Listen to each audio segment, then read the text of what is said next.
So the great outcomes. So this is a PREDIMED study, which is the Prevención con Dieta Mediterránea. I think it was out of Spain. And they did an offshoot study. And this is one where they looked at 7,400 or so patients, okay? Randomized them into different groups, a low-fat diet, right? Which we used to be told all the time, low fat, low fat, low fat. Mediterranean diet, heavy on the nuts. Mediterranean diet, heavy on extra virgin olive oil. And they monitored them for 5 years, okay? One of the big problems with nutritional studies or studies looking at the effects of antioxidants that like the NIH likes to look at, they're very short term, which makes no sense to me. If you're going to make a change, this is years that you're making a change. And that's when you start to see the real health outcomes. So they looked at them for 5 years. And they found that both nuts and extra virgin olive oil do have health benefits, but there was a lower incident of cardiovascular disease and ischemia, that's a typo, with both, and prevents breast cancer, hypertension, diabetic retinopathy, that's the eye problem the diabetics get, arrhythmia or heart dysfunction and depression. And then the socioeconomic impact was not too great. So I thought that was an important part of the study. Not only did everybody get very, very healthy, but they found that it was affordable and it did not really impact people too much. And if you, I've talked about this before, the lifetime cost of a mild heart attack is about $500,000. Okay, a single mild heart attack, even if you have insurance, okay, that's your lifetime cost.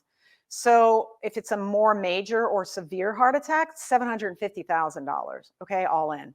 So just spending a little bit of extra money for some fresh foods, for the extra virgin olive oil, and to avoid the cheap, highly processed, factory-made, mass-produced foods of the food industry will pay dividends at the end of the day, and you will be financially better off for it, because the odds of you having a huge catastrophic health event that bankrupts you drops if you're healthier. And that's a fact.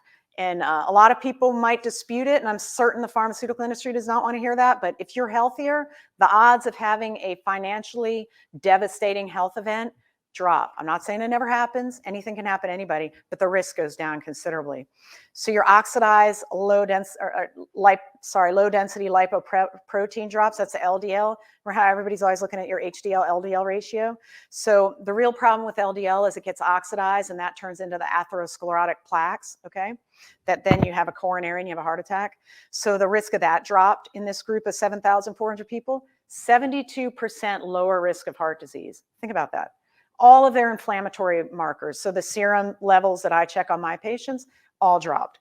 Weight dropped. The risk of diabetes dropped. Cardiovascular disease down, all types of cardiovascular disease down 33%. The main drivers of early death in the modern life, cardiovascular disease, cancer, diabetes mellitus, neurodegenerative, Alzheimer's, Parkinson. These are why we're dying, okay? Minus random things like fentanyl overdoses, violence, COVID, stuff like that. Generally speaking, this is what's killing us. And look above that.